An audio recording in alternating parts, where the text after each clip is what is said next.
Bismillahirrahmanirrahim. Assalamualaikum warahmatullahi wabarakatuh.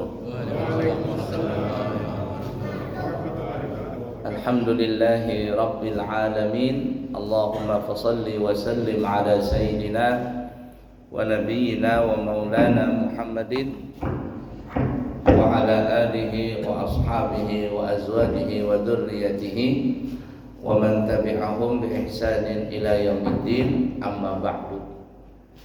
Pagi hari ini kami diminta untuk menyampaikan tema masalah siddiq, tabligh, fatanah dan amanah. Begitu temanya. Baik, berbicara sifat para nabi dan rasul yang wajib kita imani di dalam ilmu tauhid, itu ada 4, dan semua para nabi dan rasul memiliki 4 sifat ini. Ada yang mengatakan nabi dan rasul itu berjumlah 124.000. Nabi dan rasul berjumlah 124.000 sesuai dengan jumlah para sahabat Nabi kita Muhammad SAW. Tapi para ulama sebagian mengatakan bisa jadi para nabi dan rasul itu jumlahnya lebih daripada 124.000. Karena Allah menyebutkan dalam Al-Quran, faminhum man qasasna 'alaika wa minhum man lam naqsus 'alaik. Sebagian para nabi dan rasul itu, kata Allah, kami ceritakan kepada engkau, namun ada juga sebagian nabi dan rasul kami tidak ceritakan. Dari ayat ini para ulama ada yang mengatakan bahwa jumlah nabi dan rasul bisa saja lebih daripada 124.000. Hanya Allah yang maha tahu berapa hakikat jumlah mereka semua. Dari 124.000 itu disaring menjadi 313 nabi, 313 rasul. Ada 313 rasul. Dan yang wajib kita imani, yang kita pelajari itu ada 25 nabi dan rasul. Pertanyaannya, kira-kira hafal enggak dengan nama-nama nabi dan rasul itu? Kalau pemain sepak bola, Juventus, Inter Milan, apalagi ntar lagi Piala Dunia nih, bulan berapa ini? 20 November atau berapa? Hafal semua itu pemain-pemainnya. Tapi kalau nabi dan rasul tidak hafal, maka kata Bang Haji Roma Irama, sungguh terlalu. Mesti hafal sebenarnya. Adam, Idris, Nuh dan Hud, Saleh, Ibrahim dan Lut, Ismail, Ishak dan Yaqub, Yusuf, Ayyub dan Syuaib, Harun, Musa, Ilyas, Daud, jangan jedor ya. Daud, Dzulkifli, Sulaiman, Ilyas, Yunus, Zakaria, Yahya, Isa, Nabi Muhammad sallallahu wasallam alaihi ajma'in. Dari 25 nabi dan rasul tadi ada lagi disaring menjadi namanya ulul azmi. Ulul azmi ini ada 5 orang. Adam, Nuh, Ibrahim, Musa dan Nabi kita. Ada juga yang mengatakan ulul azmi itu adalah Nabi Adam, Nabi Ibrahim, Nabi Musa, Nabi Isa dan Nabi Muhammad. Ada juga yang mengatakan 6 orang. Nabi Adam, Nabi Nuh, Nabi Ibrahim, Nabi Musa, Nabi Isa, Nabi Muhammad. Disebut ulul azmi karena mereka mempunyai cobaan yang sangat berat dari umatnya. Sangat berat cobaannya menghadapi umatnya, maka disebut ulul azmi. Nah, itu mereka mempunyai title yang lebih tinggi daripada nabi dan rasul biasa. Kemudian yang lebih tinggi daripada itu adalah Sayyidul Anbiya wal Mursalin. Pemimpinnya para nabi dan rasul adalah Nabi kita Muhammadun sallallahu alaihi wasallam. Nah, semua nabi dan rasul itu mempunyai 4 sifat yang mulia. Wajib dalam ilmu tauhid itu adalah masuk akal. Kalau wajib dalam ilmu fikih adalah dikerjakan berpahala, ditinggalkan berdosa. Nah, jadi kalau orang belajar ilmu tauhid dengan ilmu fikih, pengertian wajib itu berbeda.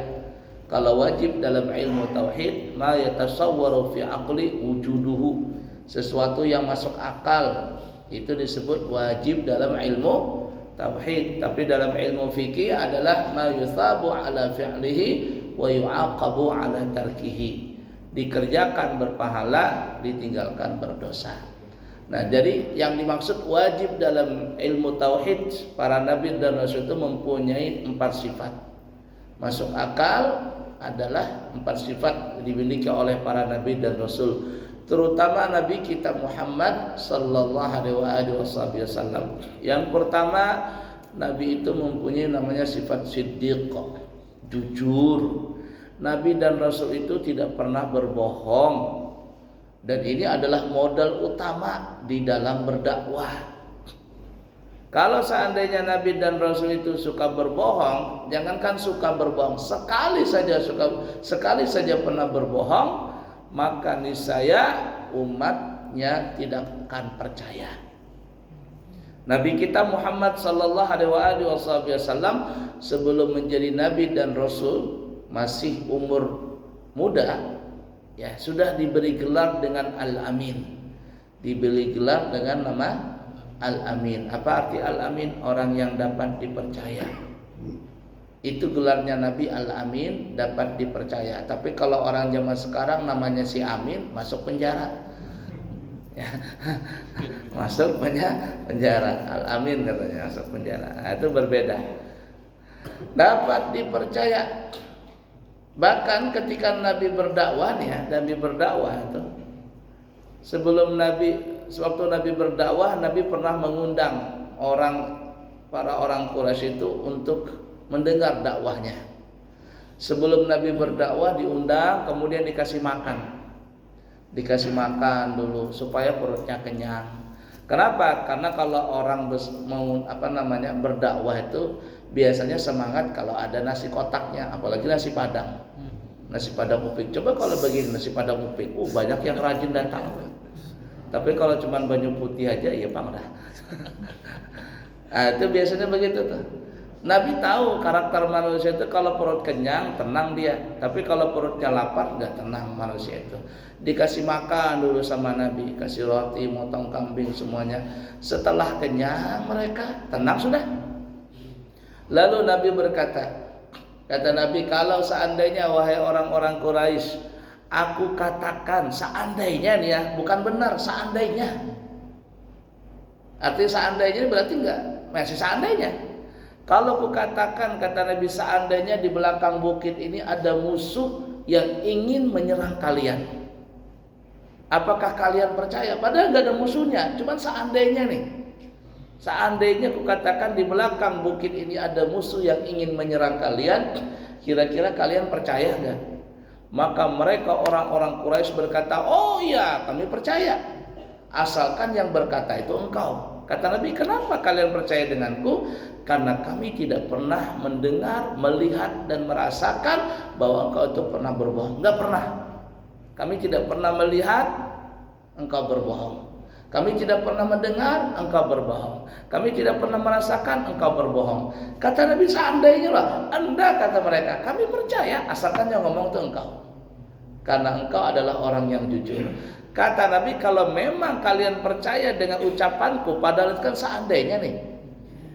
Seandainya, maka kata Nabi, kalau kalian memang betul-betul percaya kepadaku, katakanlah, kata Nabi, ketahuilah, kata Nabi, aku seorang Nabi dan Rasul, dan aku mengajak kepada kalian untuk mentauhidkan Allah, tidak menyembah berhala. Apa kata mereka? Nah, kalau urusan ini kami gak percaya katanya. Kalau urusan yang ini pindah agama, kami gak percaya kata mereka. Jadi Nabi ini heran juga, urusan yang seandainya tadi percaya, tapi urusan yang betul-betul untuk mentauhidkan Allah, mereka enggak percaya. Marah Nabi, kesal Nabi, biasa aja Nabi. Karena kenapa? Karena hidayah itu mutlak adalah milik Allah. Kita berapa kali berdakwah, nasihati orang begini begitu, tapi kalau Allah tidak berkehendak, tidak bakalan orang itu mendapatkan hidayah. Nah, jadi modal utama di dalam berdakwah sebenarnya bukan hanya berdakwah. Modal utama di dalam kebahagiaan hidup kita ini adalah mesti jujur. Siddiq, mesti jujur. Kalau seandainya kita sekali saja berbohong, maka kita akan berbohong yang kedua kali. Kenapa berbohong yang kedua kali? Karena berbohong yang kedua kali itu adalah untuk menutupi kebohongan pertama. Kalau kita berbohong yang kedua, pasti akan berbohong yang ketiga. Kenapa? Karena berbohong yang ketiga itu adalah untuk menutupi kebohongan kedua dan pertama, dan tidak pernah akan habis. Selalu berbohong, selalu berbohong, selalu berbohong. Tapi ingat, sepandai-pandainya tupai melompat, pasti akan jatuh juga. Sepandai-pandainya kita menyimpan bangkai, pasti akan tercium juga. Kenapa bisa seperti itu? Karena kata ulama tasawuf, kita manusia ini memiliki 4 unsur, dan ini juga yang dipakai oleh orang-orang Cina ya, Feng Shui itu. Ya, dalam ilmu tasawuf itu mirip-mirip ya mereka itu. Apa itu? Ada unsur tanah, kita ada unsur tanah karena Nabi Adam terbuat dari tanah. Allah ciptakan dari tanah maksudnya. Yang kedua, ada unsur air. Kita punya dalam tubuh kita ini 70% lebih adalah air. Kencing, air, bekamih, ya bekamih kencing sama aja ya. Kencing, bekamih, air, darah, air mani, air, liur, air, apalagi air mata, air, banyak. 70%-an ini tubuh kita semuanya mengandung air. Kemudian yang ketiga ada unsur udara nih, bernapas. Ya, kalau tidak ada udaranya meninggal sudah. Dan yang keempat adalah ada unsur api. Nah, unsur api, bekami pegang banyu kami itu panas. Air mata keluar panas. Kita ludah, kita pegang air liur kita itu panas dia. Kalau badan kita masih panas hidup. Tapi kalau seandainya badannya dingin, antara dua, masuk angin atau ruhnya hilang. Jadi kalau kaki dingin katanya masuk angin katanya. Tapi kalau dia sudah dingin, betul-betul dingin, pucat, meninggal dua orangnya. Nah, dari salah satu yang 4 ini tadi ada unsur angin. Apa itu angin? Kata ulama, sifat angin itu adalah dia tidak pernah berbohong. Angin itu tidak pernah berbohong. Apa yang disampaikan oleh angin ke hidung kita, itulah yang adanya. Kita masuk ke pasar ikan, pasti bau ikan. Kita masuk ke dalam tempat sampah, pasti bau sampah. Yang ke hidung kita tuh apa adanya. Tapi kalau seandainya ada orang masuk ke tempat sampah, baunya minyak harum, yang salah bukan angin, yang salah hidung kita itu. Ya, atau masuk tempat sampah baunya minyak angin. Oh, kenapa? Karena minyak angin ditaruh sini. Ya, minyak angin taruh di sini. Makanya ada orang, kalau orang meninggal dunia ya, jasadnya bau, umpama karena dia terendam di air atau dimasuk longsor 3 hari 4 hari baru bau itu. Dan terus terang saya pernah menyolatkan orang yang terendam di longsor kurang lebih ada 4 atau 5 hari. Luar biasa baunya. Dan di situ saya baru tahu, seumur hidup saya, kata saya, paling baunya bau di dunia ini adalah bangkai manusia. Itu paling baunya bau adalah bangkai manusia. Dan bangkai manusia ini bermacam-macam baunya. Orang kita, orang Indonesia beda baunya. Orang Pakistan beda baunya. Orang India beda baunya. Orang Cina beda baunya. Orang Afrika beda baunya. Kalau nggak percaya, coba bapak-bapak berangkat ke Mekah itu, umrah dan haji. Belum mati, baunya aja beda-beda. Ini bau bawang nih, Pakistan. Oh iya sudah. India nih, Bangladesh, bau bawang dia. Bau harum. Nah, ini Afrika nih. Bau apa namanya? Bau pahit. Orang Cina ini. Indonesia kurang ada sedikit bau harum. Ya dia beda dia, beda. Dan terus terang saya ini ya, saya jalan-jalan itu, orang Jawa, orang Banjar, orang Jawa Barat itu beda-beda baunya. Beda-beda baunya. Ya bau juga, cuman beda baunya. Kenapa? Karena faktor makanan dan minuman tadi. Faktor makanan dan minuman. Nah, kita kembali ke orang meninggal tadi. Kalau ada orang meninggal badannya bau, kita mandikan. Caranya gampang untuk bukan menghilangkan bau ya, mengurangi kadar bau tadi. Apa itu? Ambil kopi, kemudian ditaruh air, nah dibikin dibikin lulur ya dibikin kasih air, kemudian sapukan di hidungnya. Nah, kalau kopinya yang masih bubuk taruh sini, bersihin kita macin. Ya. Tapi kopi bubuk ditaruh air, nah, taruh sini. Dia akan mengurangi kadar bau dari bangkai tadi. Makanya kita lihat di hotel-hotel itu biasanya apa ya? Ditaruh biji kopi. Kenapa? Karena biji kopi menyerap daripada bau. Atau di mobil, biasa kalau mobil bau, taruh saja kopi sebubuk begitu, atau teh bubuk, dia akan menyerap bau tadi dan timbul rasa bau kopi. Nah, kita kembali tadi. Jadi sepandai-pandainya tupai melompat pasti akan jatuh juga. Sepandai-pandainya orang menyimpan bangkai pasti tercium juga. Kenapa? Karena manusia ini mempunyai sifat angin. Angin itu tidak pernah berbohong. Apa yang disampaikan kepada hidung kita itulah adanya. Oke, di dunia ini bisa dia menyogok saksi, menyogok hakim, menyogok keamanan untuk mengelabui apa yang dia telah lakukan. Di dunia mungkin tidak terbongkar, tapi di akhirat tidak bisa, pasti terbongkar. Al-yauma nakhtimu ala afwahihim wa tukallimuna aydihim wa tashhadu arjuluhum bima kanu yaksibun. Hari ini kata Allah, hari kiamat, kami kunci mulut-mulut mereka. Yang kami ajak bicara adalah tangan-tangan mereka, yang menjadi saksi adalah kaki-kaki mereka. Dengan apa? Dengan apa yang mereka telah lakukan. Jadi di akhirat bagaimanapun kita berbohong, tidak bisa berbohong. Kenapa? Karena mulut Allah kunci, yang berbicara tangan, kaki, dan seluruh kulit-kulitnya. Bahkan benda-benda semuanya akan menjadi saksi buat kita di akhirat. Siapa yang melakukan kebaikan, nih seperti kita duduk di majelis taklim seperti ini, benda yang kita dudukin, lantai, karpet, semua akan menjadi saksi di akhirat nanti dengan apa yang pernah kita lakukan. Oleh karena itu kalau salat sunnah, para ulama mengatakan dianjurkan untuk berpindah-pindah. Jangan monoton itu tempat itu di booking, mau salat wajib, mau salat sunat, pokoknya di situ aja dia. Makruh seperti itu. Tapi dianjurkan untuk berpindah-pindah. Untuk berpindah. Kenapa? Supaya tempat-tempat itu menjadi saksi di akhirat nanti. Nah, jadi modal utama kebahagiaan, kesenangan dalam hidup kita ini adalah kita mesti jujur, sebagaimana juga para nabi jujur. Ada cerita lucu, benar tidaknya wallah alam, tapi saya rasa cerita bohong ini. Cuman kita bisa ngambil faedahnya. Entah saya sudah pernah cerita di sini atau belum. Alkisah, ada seorang pemuda nih ya. Dia hidup sebatang kara. Kerjaannya hanya mencari kayu bakar. Dan dia hanya memiliki satu buah kampak sebagai modal usaha dia. Tiap hari dia mencari kayu bakar di hutan. Kalau sudah dapat kayu bakar, dia jual ke pasar, lalu dapat ongkos. Itulah untuk kehidupan dia sehari-hari. Tapi walaupun dalam kehidupan seperti itu, si pemuda ini mempunyai sifat yang baik, yaitu dia punya sifat jujur. Suatu ketika sang pemuda ini jalan masuk ke dalam hutan. Dia mencari kayu bakar waktu itu di pinggiran sungai. Entah bagaimana, mungkin dia kurang sarapan atau apa begitu, ketika dia mencari kayu bakar dengan kampaknya yang buruk, yang tua tadi, totak, kampaknya itu terlepas dari tangannya dan akhirnya masuk kampak itu ke dalam sungai.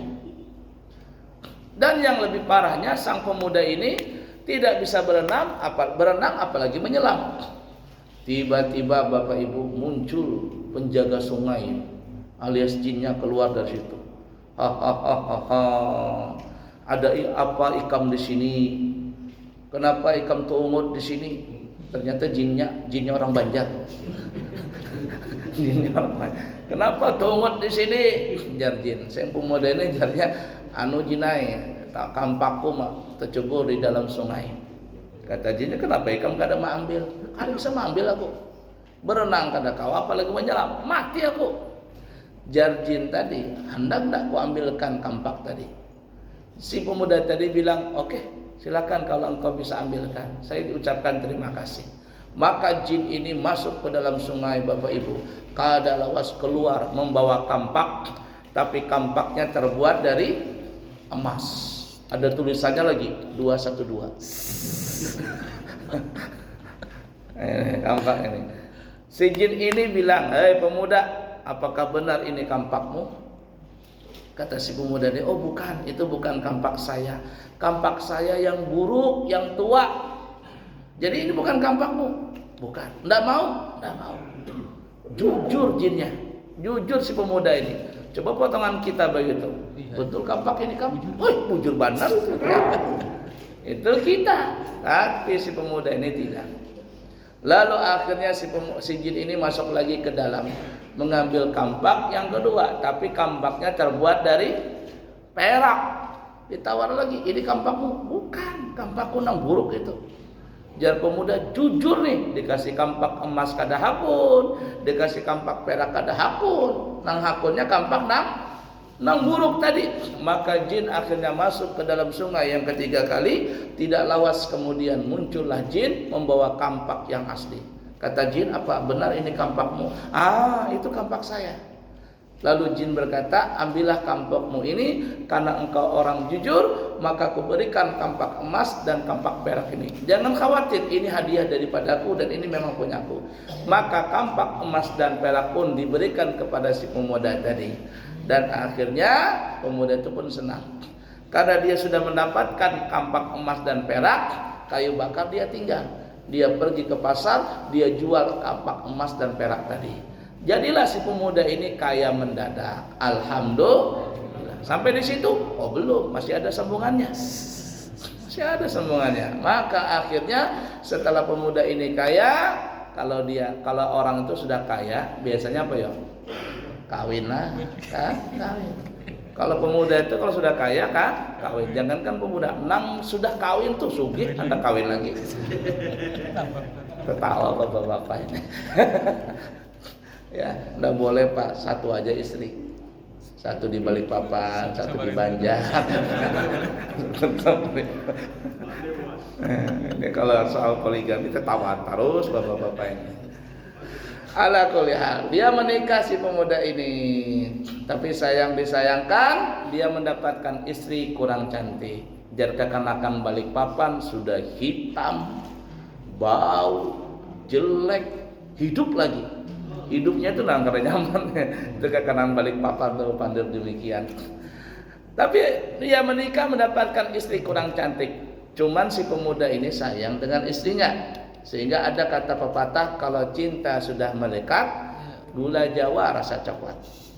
Bukan cantik yang membuat cinta, tapi cinta yang membuat cantik. Berapa banyak orang punya istri kayak artis cantiknya, tapi cuman setahun 2 tahun bercerai dan sebagainya. Kenapa?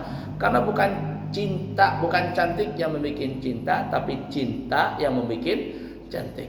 Nah, setelah menikah si pemuda ini dengan perempuan yang mohon maaf kurang cantik, suatu ketika sang pemuda ini dia kepingin ngajak istrinya bawa ke hutan untuk menunjukkan di mana dia pernah mendapatkan kampak itu. Berangkatlah si pemuda ini membawa istrinya yang kurang cantik tadi, dia jalan di hutan di pinggiran sungai. Entah kenapa tiba-tiba istrinya terpeleset masuk ke dalam sungai. Nggak muncul-muncul. Istrinya yang tidak cantik tadi masuk ke dalam sungai, gak muncul-muncul. Kata si pemuda tadi, "Waduh, nasib ya nasib. Kemarin kampak diambil, nang buruk diambil juga. Sekarang bini nang buruk, bini nang kada bungas diambil juga lawan sungai ini." Tidak lama kemudian muncul jin kemarin. Kenapa lagi di sini? Tunggu di sini. Kata pemuda, "Biniku tercabur." "Terus Bang, ambilin Bang." Kata jin, "Oke lah kalau begitu."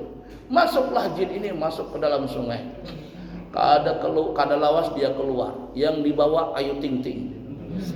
Bungas banar nih orangnya. Bungas walaupun janda tapi bungas nih. Kata si jin tadi, "Pemuda, ini istrimu atau tidak? Istrimu atau tidak?" Sematlah aku mikir dulu jadi. Aku mikir dulu. Jinai, bujur itu biniku. Wah, kata jin, ndak jujur ini. Itu kemarin masalah kampak jujur, tapi masalah bibinian nang bungas kada jujur. Nah itulah kesalahan kita Pak. Kelemahan kita itu bibinian. Kalau sudah kena nang bungas, bini nang di rumah bisa didustainya. Nah, kasihan bini nang di rumah. Nah, gara-gara kena nang bungas lupa kita. Kata jin, kenapa engkau tidak jujur? Si pemuda ini bilang, maaf jin, jangan suudzon dulu. Coba tanya dulu kenapa saya tidak jujur. Oh ya, kenapa sebabnya? Kata si pemuda ini, sebenarnya jin, aku itu hendak jujur. Cuman aku khawatir kalau aku jujur nanti kasusnya kayak kampak. Paham lah? Belum paham lagi Bapak ini. Kalau belum tertawa belum paham lagi. Aku takut kasusnya kayak kampak. Istri pertama datang, Ayu Ting Ting. Yang kedua siapa lagi? Yang bunga siapa artis tuh? Syahrini kah? Tapi enggak lagi Syahrini nih. Dewi Persik umpama. Janda semuanya nih. Muncul lagi Dewi Persik. Bukan juga. Yang ketiga baru nang istri nang asli. Kata jin, karena ikam jujur, kubari tiga-tiganya. Jin, jangankan 3, seikung aja aku kada tahan, apalagi 3. Oh, kata jin, masuk akal. Kata jin, sebenarnya ini bini ikam juga, cuman karena ikam jujur dirubah menjadi bungas. Alhamdulillah. Pesannya bapak-bapak, kalau pian bini kada bungas, ceburin ke sungai. Ditalak 3, gugat cerai tukang bini. Itu kisah lucu aja lah. Nah, yang kita ambil faedah di sini bukan cerita lucunya, tapi kejujuran orang tadi. Kenapa? Karena orang jujur pasti akan bahagia. Lihat hadis Nabi dalam hadis Muslim, inna sidqa yahdi ilal birri wa innal birra yahdi ilal jannati fa innar rajula la yasduqu hatta yuktaba indallahi siddiqa. Sesungguhnya jujur itu membawa kepada kebaikan. Kebaikan akan membawa kepada surga. Dan sungguh seorang laki-laki yang suka mempunyai sifat jujur, Allah sampai-sampai memberikan kepada dia gelar orang yang sangat jujur. Jadi kalau kita sudah memang kebiasaan jujur dan bisa berbohong, Allah akan menggelar kita siddiqah, dan orang yang siddiq itu pasti masuk surga. Sebaliknya, wa innal kadhiba yahdi ilal fujur wa innal fujuri yahdi ilal nar wa innar rajula la yakdzibu hatta yuktaba indallahi kadzdzaba. Sungguh kebohongan itu membawa kepada perbuatan jahat, dan perbuatan jahat itu akan membawa kepada neraka. Setiap laki-laki termasuk perempuan, sungguh dia suka berbohong sampai-sampai Allah mencap kepada dirinya sebagai kadzdzaba, pembohong. Dan orang yang pembohong itu akan masuk neraka. Na'udzubillahi min dzalik. Nah, ini modal utama di dalam hidup dan kehidupan kita, di dalam supaya kita berbahagia. Sebagaimana dilakukan oleh para nabi dan rasul, itu modal utama ketika beliau berdakwah. Sekali saja kalau ada nabi itu berbohong, selesai, urusan tidak akan selesai, urusan akan kacau dan tidak akan percaya kepada nabi kita. Nah, kemudian dari siddiq jujur ini timbul namanya fatanah, timbul namanya amanah, timbul namanya siddiq, tablik. Ya, karena dia jujur maka ada tablik, menyampaikan. Sifat jujur akan menyampaikan, tidak pernah menyembunyikan. Kalau bahasa kitanya itu tidak pernah korupsi. Orang yang suka korupsi waktu, korupsi uang, korupsi itu. Kenapa? Karena dia bersumber kebohongan tadi. Tapi kalau orang itu jujur, dia akan menyampaikan.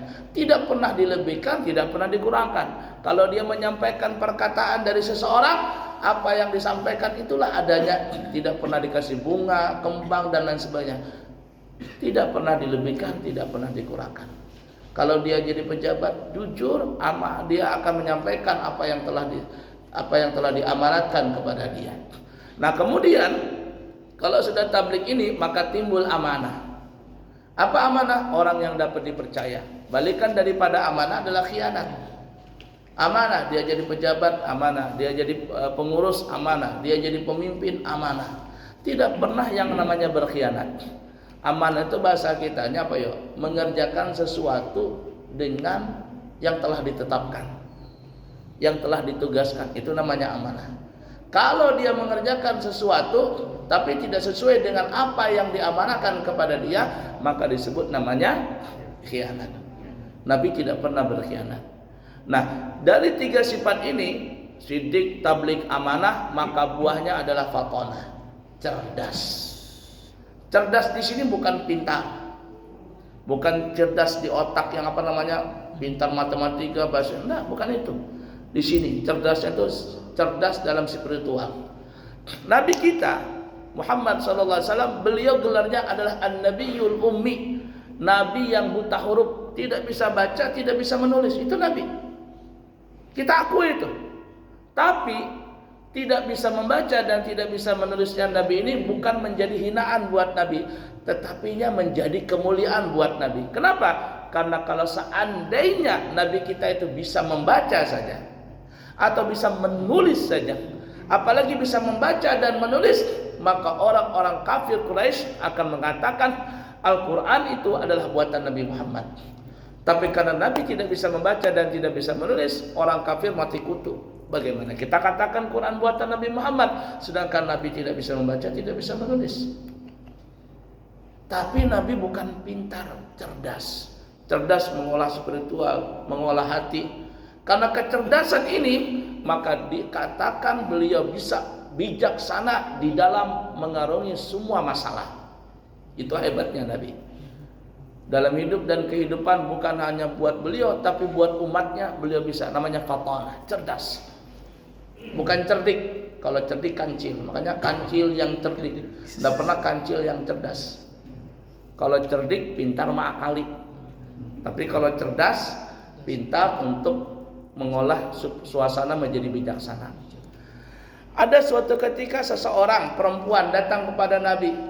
Dia bilang kepada Nabi, "Nabi, ya Rasulullah, ulun menggugat cerai laki ulun." Jar begini, "Kenapa engkau hendak menggugat lakimu?" "Pokoknya ulun hendak menggugat cerai," katanya.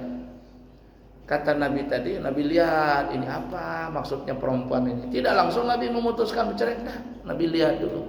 Kata Nabi, "Yang mana lakimu?" "Tuh nah ya Rasul, nang suka di masjid tuh nah, duduk tuh nah. Di masjid aja gawiannya." Kata Nabi, "Oh itu laki kamu." Ya. Dilihat sama Nabi apa yang terjadi? Rambutnya panjang, beringasan, jenggot, kumis kada beraturan, bau awak. Ya ibarat kata berdiam di masjid, kata orang Jawa bertirakat. Ya, jadi Nabi, "Oh ini laki kamu ya." Sudah, kata Nabi, "Tunggu sebentar lah." Maka si laki-laki ini, suaminya ini diajak oleh Nabi ke tukang cukur. Ini 4 lawat Nabi. Jadi Nabi, "Cukur ini, permak nih orang nih."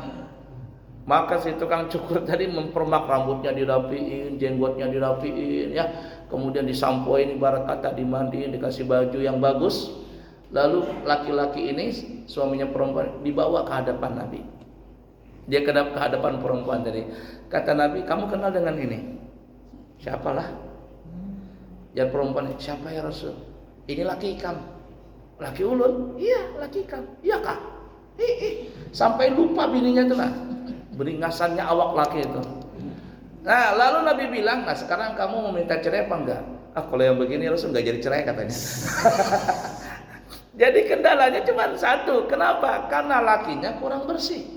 Pintar Nabi, bijaksana Nabi dalam melaksanakan itu, namanya fatonah, cerdas.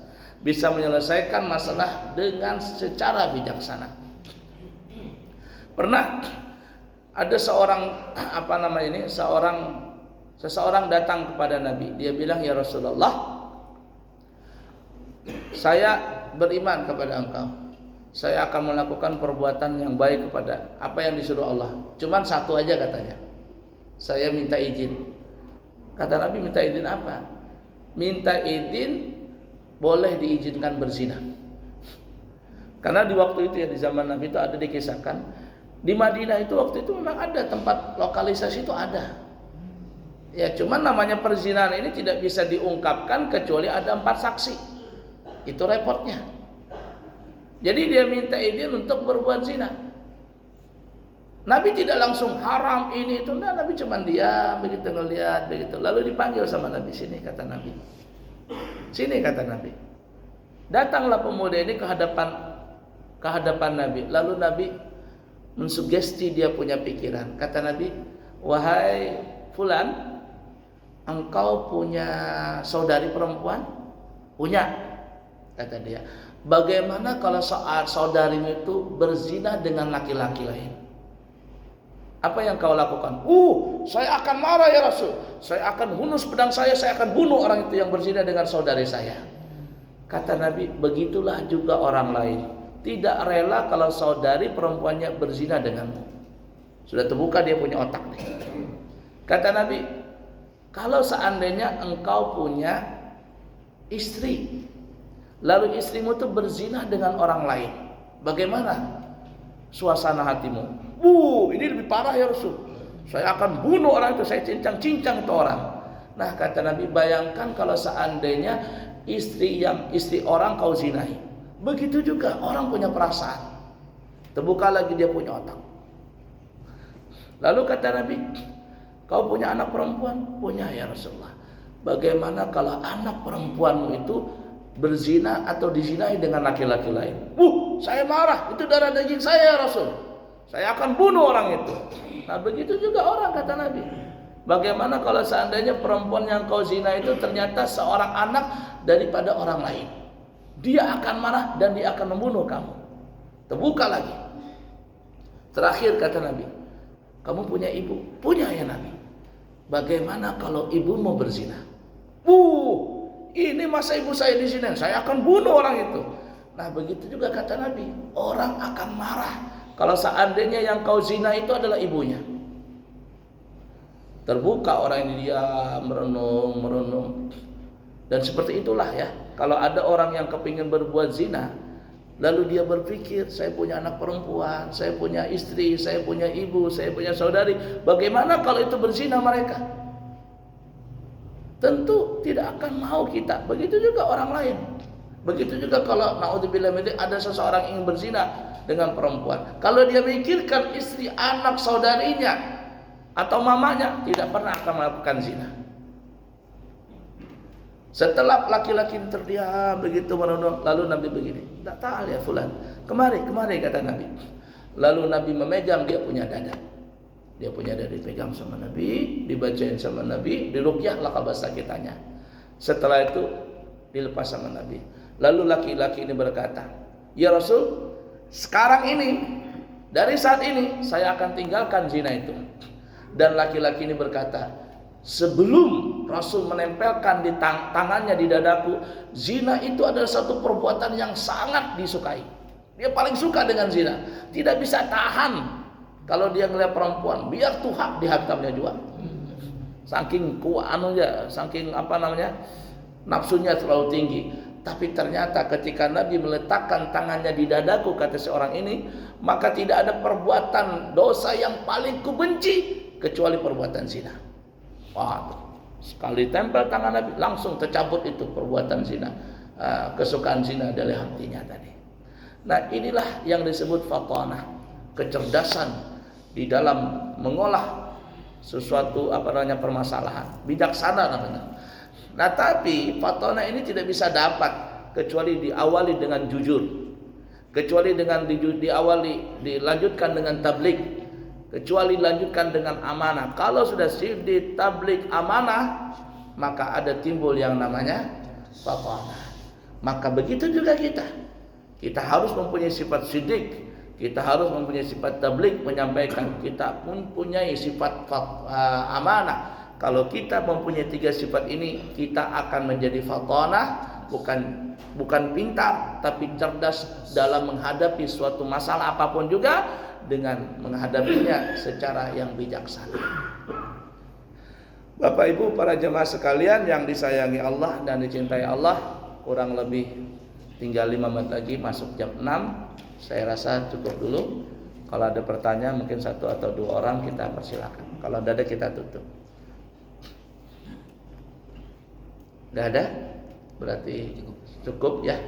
Ya, kita berdoa sama Allah, mudah-mudahan apa yang kita bicarakan saat ini kita bisa mengamalkannya, terutama saya pribadi. Dan mudah-mudahan Allah ampuni segala dosa dan kesalahan kita. Amin ya rabbal alamin. Sebelum kami tutup, ada sedikit informasi. Yang pertama, Mohon maaf lahir batin, kami di pesantren ada membuat kalender 2023. Kalendernya itu ada saya bawa. Itu mudah-mudahan Bapak Ibu bisa memilikinya. Boleh ambil 1, boleh ambil 2, lebih daripada itu boleh. Tapi kalau bisa, bukan kalau bisa ya, tapi berinfak ke pondok kami dengan nilai 35.000. Kurang jangan, lebih alhamdulillah. Ya, nanti silakan kalau nggak punya dananya, gampang saja bawa aja dulu. Nomor rekening ada, nanti sama Pak Heri bisa lagi kita kirim ya. Itu udah tahu ada berapa lembar, mudah-mudahan bisa habis pagi ini ya. Silakan ambil. 35.000 rasa saya nggak mahal, saya rasa nggak mahal ya. Itu murah sekali. Kalau kita makan ikan bakar selesai 35.000 udah sampai setengah jam. Tapi pian 35.000 kalender ini 1 tahun baru habis. Awet 1 tahun kan. 1 tahun baru habis ya. Mana untuk infak di pondok pembangunan ya. Itu yang pertama. Yang kedua, saya baru pulang dari umroh, kemarin ikut travel Tanur Mutmainnah. Saya periksa dulu Tanur Mutmainnah itu travelnya besar, setiap minggu keberangkatan 1 pesawat di Jakarta. Nah, saya periksa travelnya, pelayanan yang bagus dan semuanya. Akhirnya saya diajakin untuk membuka cabang di Balikpapan. Ringkas kata, saya mau kita bikin MOU kemarin di Jakarta sebelum saya pulang. Saya bikin MOU kerjasama. Oleh karenanya kami di pesantren ada membuka cabang travel umrah, namanya Tanur Mutmainnah. Itu dari Jakarta. Paket umrahnya itu bermacam-macam. Yang paling murah adalah 27.500.000, tapi starting Jakarta. Ya, ada yang 30.900.000, ada yang 33.600.000, ada yang 35 sekian, tergantung paket yang diambil. Cuman yang paling murah adalah 27.500.000, itu 45 orang alias 1 bis. Setelah selesai harganya naik menjadi 29.500.000. Bintangnya, hotelnya bintang 5. Hotelnya bintang 5. Nah, bintang 5 ini ada 2, ada bintang 5A, ada bintang 5B. Kalau bintang 5B itu ya ring 2 atau bintang 5. Kalau yang bintang 5A itu ya kayak di Madinah, kayak Andalus, kayak Moving Fish, kayak apa namanya itu yang di depan-depan itu. Ya. Nah, jadi siapa tahu ada yang berminat berumrah bersama kami, insya Allah nanti keberangkatan di bulan Januari. Kenapa bisa 27.500.000? Nah, nanti ada yang berminat kita akan terangkan. Insya Allah itu kayaknya paling murah, tapi kualitas sangat bagus karena bintang 5. Pesawatnya saja lain ya. Tidak ada keberangkatan sekarang dari Balikpapan, Madinah itu nggak ada. Jadi semuanya itu ada 3 tempat yang saya tahu nih ya. Jakarta, Surabaya, atau Makassar. Jadi kalau Bapak lihat itu harganya berapa? 30. Tanya betul-betul. Ya, 35. Dari mana tuh? Jakarta atau Balikpapan? Tanya betul-betul. Hampir rata-rata semuanya mengasih harga Jakarta. Nah, sedangkan harga tiket Balikpapan Jakarta, Jakarta Balikpapan itu nanti dibicarakan ulang, karena tiket Balikpapan Jakarta, Jakarta Balikpapan itu harganya bisa naik turun. Nah, jadi seperti itu. Siapa tahu ada yang berminat, insya Allah kita akan melayani Bapak Ibu ya sampai nanti keberangkatan. Dan insya Allah dimulai dari tanggal 7 Januari mulai keberangkatan yang harga 27.500.000 tadi. Kiranya cukup sekian, semoga ada manfaatnya. Insya Allah kita bertemu di kesempatan yang lain. Subhanakallahumma wa bihamdika asyhadu an la ilaha illa anta astaghfiruka wa atubu ilaik. Wa akhiru kalam, wassalamualaikum warahmatullahi wabarakatuh.